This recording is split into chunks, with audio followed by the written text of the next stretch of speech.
Bonjour à tous, donc bienvenue sur cette nouvelle vidéo. Aujourd'hui on va faire l'analyse ensemble de la prochaine pleine lune, donc qui aura lieu le 10 septembre 2022.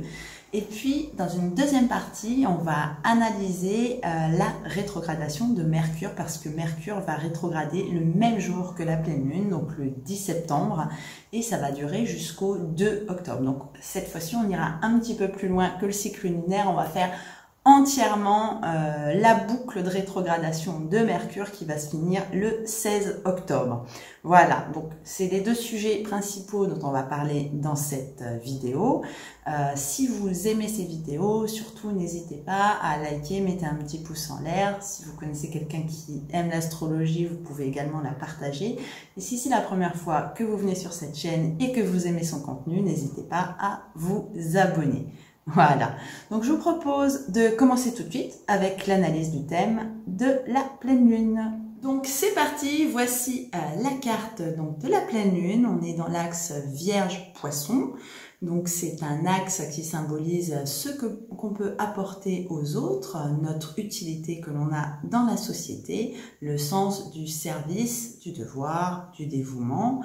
Et donc avec la Vierge, on sera sur un aspect plutôt pragmatique, concret, analytique. On est dans un signe de terre, hein, c'est très terre à terre, une Vierge. Et ça a besoin de sécurité matérielle. Donc elle va nous assurer une certaine sécurité matérielle, cette Vierge. Donc on est plutôt sur le cerveau gauche à ce niveau-là. De l'autre côté, en Poisson, la Lune est dans un signe d'eau, est très intuitif, le signe des Poissons. On est plus sur le cerveau droit. Et là, on va plutôt intervenir moralement, émotionnellement, en aidant les autres, plutôt en les écoutant, en venant en aide, en prenant soin également. Et c'est le cœur qui va parler plutôt que la tête, avec la raison et la Vierge.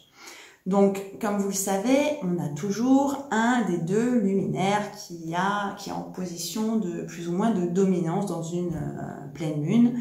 La dernière fois, on avait le soleil en Lion, donc c'est lui qui dominait parce que c'est son signe de maîtrise en fait. C'est là où il a le plus de force. Et cette fois-ci, avec la lune, bien qu'elle ne soit pas dans son signe de maîtrise, donc qui est le Cancer, elle est quand même très fort parce qu'elle est dans un signe d'eau et l'eau c'est son élément justement, donc elle va se sentir très bien dans le signe des Poissons. En astrologie on appelle ça une trigonocratie. Voilà. Ensuite, la première chose que je voulais vous montrer sur cette carte, c'est la proximité de la Lune avec Neptune. Donc on est sur 7 degrés d'écart à peu près. Mais donc là, il est à peu près midi lorsque la pleine lune a lieu. Et donc, vous savez que tant qu'elle est dans le signe, ça perdure, les aspects perdurent.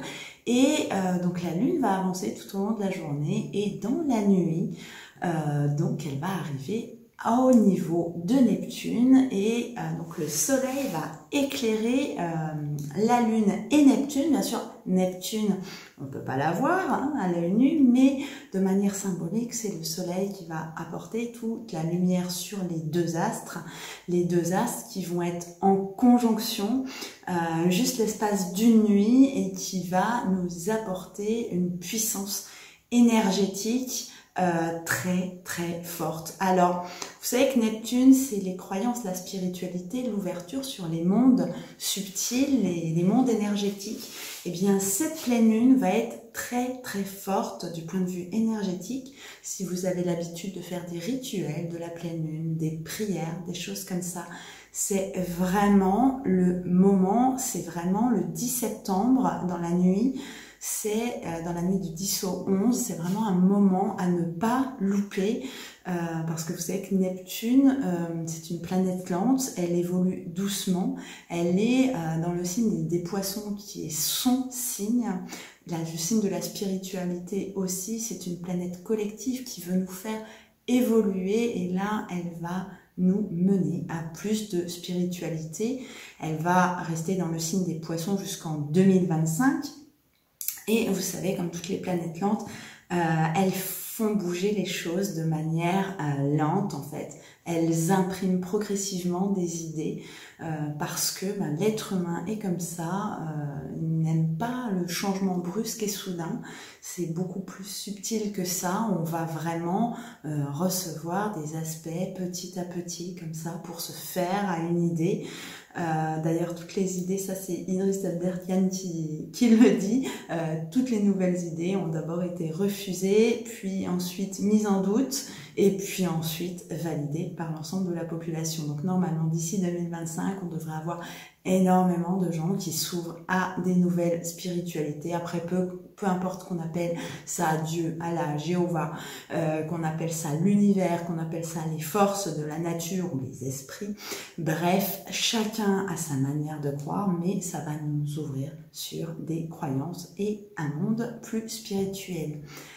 Aussi, si vous avez des pierres un peu comme ça et que vous avez l'habitude de les recharger à la pleine lune, là, profitez-en vraiment. Mettez toutes vos pierres toute la nuit si vous voulez et vraiment, elles vont se charger avec toutes ces énergies qui vont vous permettre de vous connecter. Alors, pour les médiums, ça va être une période vraiment très très intense. Hein. Vous risquez d'avoir des portails qui vont s'ouvrir et je sais qu'il y en a pas mal qui me regardent ici. Et donc voilà, profitez de ce petit portail astrologique, énergétique pour recevoir tout simplement parce que là on est vraiment dans la réception de quelque chose. Alors, autre chose, on a toujours ce carré qui est entre Mars et le Soleil. Et bien là, du coup, au moment de la pleine lune, il sera en carré avec la lune aussi. Du coup, on va se retrouver avec une situation un petit peu ambiguë parce que le Soleil n'est pas vraiment dans une position de force en Vierge. Et par contre, Mars, lui, vu qu'il est dans un signe d'air, et l'air va attiser le feu de Mars. Et du coup, au moment de la pleine lune, il sera également en carré avec la pleine lune. Donc, faites aussi très attention à vous. Je vous rappelle que Mars, c'est le dieu de la guerre. Ça peut frapper aussi très fort. Donc, si vous faites des choses un petit peu rituelles, un petit peu énergétiques, je vous conseille vraiment de prendre vraiment toutes vos précautions parce que prenez garde à ce Mars-là qui peut vous jouer des tours et qui peut venir et même peut-être se faire passer pour quelqu'un qui n'est pas parce que regardez, il est dans le signe des Gémeaux. Le Gémeaux, c'est gouverné par Mercure qui rétrograde en plus. Donc il fait parler de lui, et Mercure c'est le dieu Hermès, c'est le messager des dieux, mais c'est un petit malin aussi qui aime profiter des situations, qui aime se faire passer pour ce qu'il n'est pas, un petit peu menteur, voleur, tricheur, c'est un peu ça aussi dans son côté face, parce que vous savez il y a toujours côté pile, côté face chez les planètes et dans les signes. Voilà, donc faites très attention, mettez énormément de protection. De toute façon, quand il y a toujours une grande énergie comme ça, on ne sait jamais sur quoi on va tomber et donc faites attention. Voilà, donc ça c'est ce qu'on pouvait dire sur la pleine lune en tant que telle, mais je voudrais simplement que vous gardiez à l'esprit cette position de Mars au moment de la pleine lune parce que maintenant, nous allons voir la rétrogradation de Mercure. Et bien, la rétrogradation, on peut voir qu'il y a un lien avec la pleine lune. Il y a souvent des choses un petit peu redondantes comme ça. Et quand il y a des choses qui se répètent dans un thème, eh bien, il faut les prendre en compte. On essaie vraiment de pointer notre attention dessus. Eh bien, cette Mercure qui aura rétrogradé donc le matin de la pleine lune, donc vers 5h40, à peu près un peu plus de 6 heures avant la pleine lune. Elle est donc en balance, qui est signe de l'harmonie, de la paix. Et qu'est-ce qu'on retrouve en face de cette Mercure? Jupiter. Donc Jupiter, représenté par Zeus, le dieu des dieux, qui veut le pouvoir. Et Jupiter est en Bélier. Donc Bélier, c'est le signe de Mars, justement. Donc là, on a vraiment une redondance entre les énergies martiennes et au niveau de Mars. Il se passe quelque chose au niveau de Mars et il se passe quelque chose au niveau du signe des Béliers avec Jupiter qui est aussi fort en Bélier parce que c'est aussi un élément feu, le Bélier. Donc attention à notre communication à partir du 10 avril, toute la période de transit, de rétrogradation de Mercure en Balance, donc du 10 septembre au 23 septembre, cette période, faites vraiment attention à votre manière de communiquer. Je vous rappelle que quand Mercure est rétrograde, on a du mal à comprendre les choses, on a du mal à se faire comprendre. Il y a comme un petit brouillage au niveau des communications, c'est un petit peu comme s'il y avait un petit bug électrique au niveau de notre cerveau, notre compréhension, notre réflexion aussi est touchée, c'est pour ça qu'on perd des fois, on fait des choses.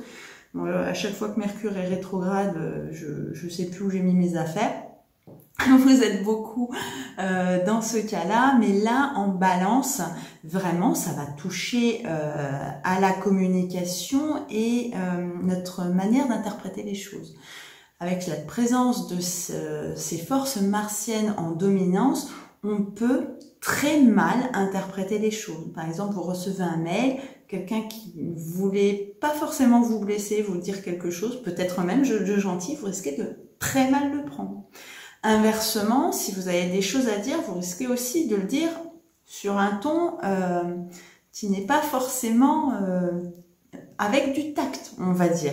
Donc, essayez de faire pendant toute cette période, du 10 septembre au 23 septembre, preuve de modération. Faites très attention, tournez 7 fois votre langue dans votre bouche avant de parler et ne prenez pas tout directement au pied de la lettre.